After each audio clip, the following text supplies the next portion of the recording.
Welcome to second session, chapter 1, Basics of Supply Chain and Operations Management. In the session number 1, we have learned about what is supply chain management and what is operations management and what is the difference and similarity of those two kinds of management. And also we have learned about how to measure the performance of supply chain and operations. And today, we will continue by first asking your understanding about supply chain. For instance, what's your own uh, idea, your own understanding about supply chain? Is it the same as logistic? For instance, is supply chain is about building a warehouse or about operating a single production facility to optimize the transportation or something like that. So what is your idea about supply chain management and supply chain operations? So as a customer, how do you get affected by a supply chain? Just let's take an example. When you visited a supermarket, maybe last night or last week, and when you try to find a product on your mind, and uh, and then after you got the product from a particular shelf in the supermarket, what you should do? Should you see the price? First, also check the quality of the product. Is it quality number one, number two, or excellent quality? Is the product from where the product is produced? Or maybe you would like to check the contents or the ingredients of a product, particular food product, for instance. That's all questions might affect your mind and also your decision whether you need to buy or not that particular product. As an engineer, what do you think you need to study supply chain? Because in the previous session, the title about supply chain and operations management, is this field limited only for business studies students? And as an engineer, why do you need to study about this field? And we also has two different kinds of supply chain. First, manufacturing supply chain, and the second is service supply chains. What are the differences between those two supply chains? Is manufacturing supply chain exclude service supply chains, or those two are inseparable? These sets of questions you need to understand prior to study further about supply chain and operation management in the next sessions. While terms of supply chain has been coined more than 50 years ago, however, thinking in terms of supply chain is not so common even today. For instance, supermarkets. Supermarkets are more and more unpredictable. On one hand, productive planning is quite easier on the supply side, meaning that a particular supermarket can employ very strict rules about their supply to their suppliers. For example, how much or how many minimum delivery per week, or they can also delay the payment about their orders to their suppliers. However, it is more complicated on the demand side because of the competition among supermarkets. Earlier, it was normal that we could know about campaign 1 week in advance.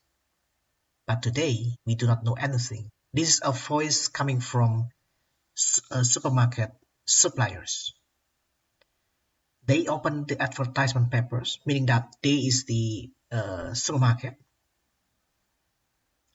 They open the advertisement papers on Friday and see what is the offer in the competitor chains. and then they ask for the same. Suddenly, they will order to their suppliers, and the suppliers need to meet the demand that is unpredictable. The prediction for the following weeks therefore becoming more complicated.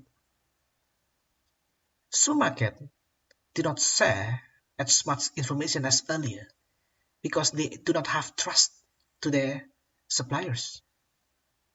Bilka, for instance, sends the offers on Thursday evening, and Coop asked for same offers as Dan's supermarket afterwards.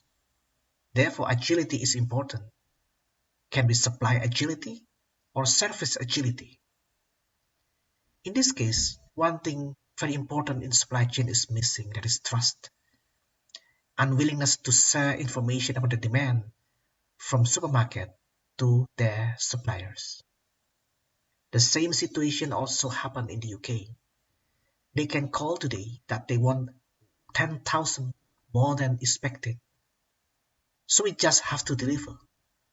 If they don't deliver, then the supermarkets can impose a penalty to their suppliers.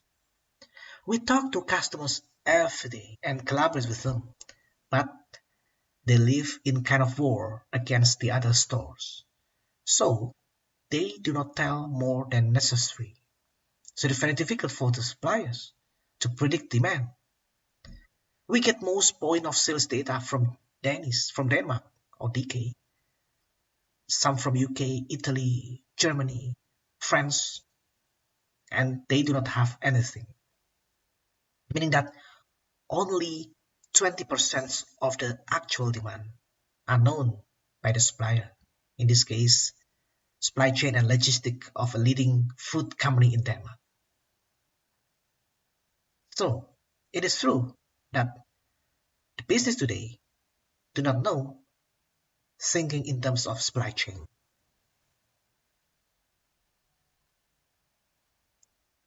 In order to build a supply chain, there are three bases of decision should be taken. First, supply chain strategy or design. Second, supply chain planning. And finally, supply chain operations.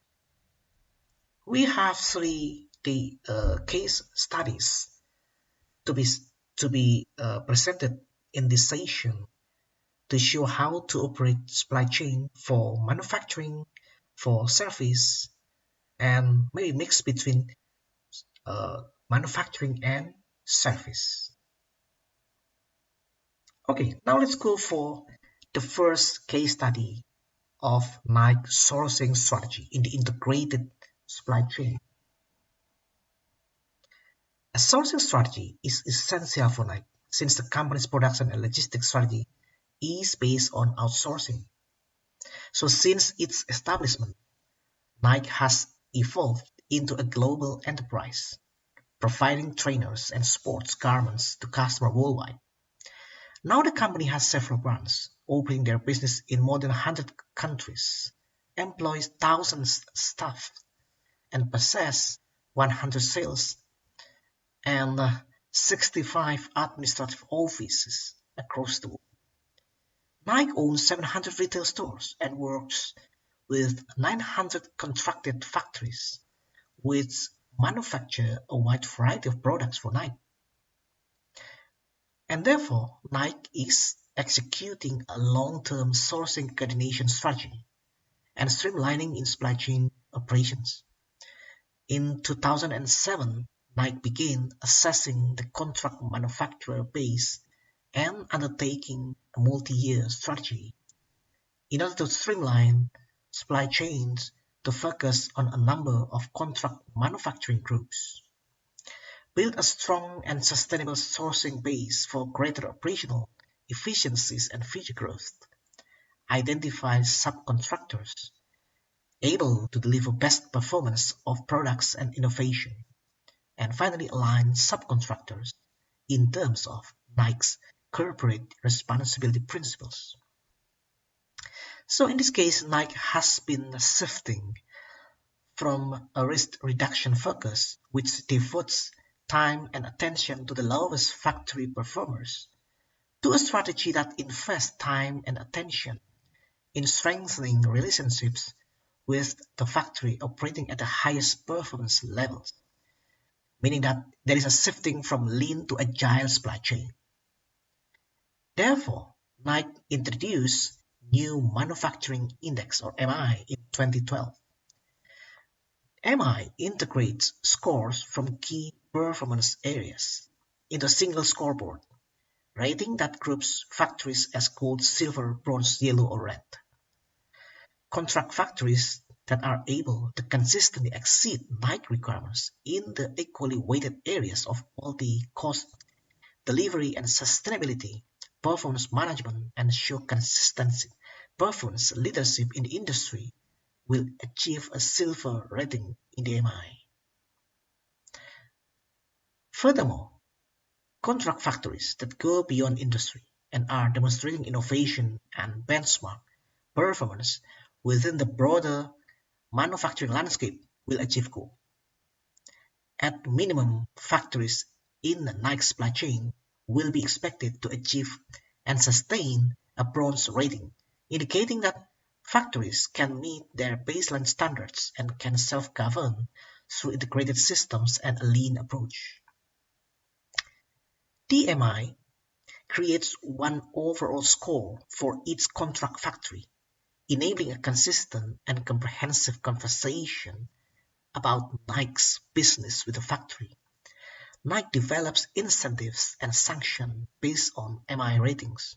For example, silver and gold rated factories will be able to self-audit and calibrate with Nike staff and will have access to a range of Nike's technical assistance, leadership, and educational resources, as well as possible innovation or community co-investment and priority consideration for others. Nike initiated several schemes to make its supply chain more sustainable and environmental friendly.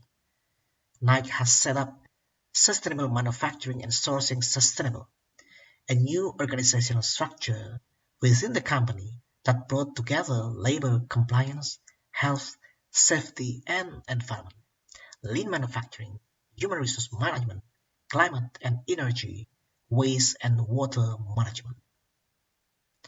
Now we have some questions to be considered or to be answered. What advantages and disadvantages would you see in the outsourcing strategy? Select and calculate at least two performance indicators to evaluate the inventory management performance at night. And what do you think of the MI at night from the position of a contract manufacturer, in this case contract supplier? Because contract supplier, the only actors in the supply chain has direct communication with Nike and might be the only actors in the supply chain that can get gold, silver, or bronze position. However, what about the supplier of the contract supplier and the supplier of suppliers of contract suppliers? However, the contract suppliers need to ensure that its supplier and its suppliers of suppliers need to provide sufficient capacity, need to meet inventory level, and also can agree on payment terms. On the other hand, Nike also has a downstream supply chain from distributor, retailer, and finally to end customers. And Nike has also several performance indicators, like for instance how to meet orders, how to handle repair requests, and how to streamline the payment from customer to retailer to distributor, finally to Nike, and from Nike to contract suppliers. In that case, a good sourcing strategy is really necessary for Nike to be able to sustain in the competition. Now the next case study is about Starbucks Corporation. The Starbucks Corporation is one of the world's largest coffee house chains, with thousands of coffee shops across the globe. Starbucks' product portfolio consists of food items as well as such beverage products as coffee specialties, tea, and other refreshing drinks. The corporation also offers roasted beans and several merchandise products. However, the main products is coffee. Therefore, and because of the large and complex global supply chain, this case focuses on the coffee bean only.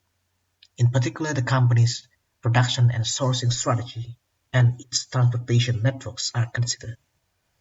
Starbucks uses, like most restaurants, the production strategy that is make to stock, because the goal is that to get benefit from scale effects resulting, for example, in lower transportation and manufacturing costs and higher flexibility compared to other production strategies. To decrease the lead time of coffee deliveries and to further decrease the transportation cost, Starbucks aims to manufacture in the region where the coffee is sold. To reach the aim of regionalization of coffee manufacturing, Starbucks owns 5 coffee roasting plants, 4 of them located in the United States and another in the Netherlands. Additional to its company-owned coffee roasting plants, Starbucks works with 24 contract manufacturers in the United States, Canada, Europe, Asia, and Latin America. Starbucks has spread its production across a wide territory. Nevertheless, transportation, logistics, and distribution are still the biggest part of Starbucks' operating expenses. Therefore, the existence of an efficient and effective single global logistics systems is essential for the company. Like shown in the figure in the slide, the supply chain of Starbucks corporations. The company has multiple sourcing concepts. The suppliers of the coffee beans are mainly located in Latin America, Asia, and Africa. To ensure ethical sourcing of the high-quality coffee beans, Starbucks uses coffee and farmer equity or CAFE practices. CAFE is a set of guidelines which evaluates the social, economic, and environmental aspects of coffee production. This allows Starbucks to address the sustainability issues which have become very important in supply chain management. Starbucks uses ships and trucks for transportation. The Starbucks Corporation normally delivers the unroasted beans in ocean containers to the United States and Europe. From the port of entry, the goods get trucked to a storage site close to one of the coffee roasting plants. Once the beans are roasted and packaged, the coffee is delivered to regional distribution centers by trucks. In total, Starbucks runs 9 regional distribution centers, 5 in the US and 2 in Europe, and additional 2 in Asia. Each of the distribution centers covers 200,000 to 300,000 square feet. Other goods needed for running a coffee shops are also stored here. From there, the products get delivered either directly to the store or to the central distribution centers, which are smaller warehouses. In total, the Starbucks Corporation has 48 central warehouses worldwide. From there, the coffee beans and other products are frequently trucked to retail stores and retail outlets. Now let's watch 2 videos provided by this slide. After watching the videos, then you need to answer the following questions. Consider trade-offs between inventory cost, number of warehouses, and transportation costs. Explain the efficiency issues in both case studies based on these trade-offs. Second, which distribution strategy is used by HomePlus in South Korea and by Alibaba in China? Third, is it possible to implement a virtual store in your country? And fourth, what challenges might be encountered? These questions and the session 2 of our week number 1 supply chain design course.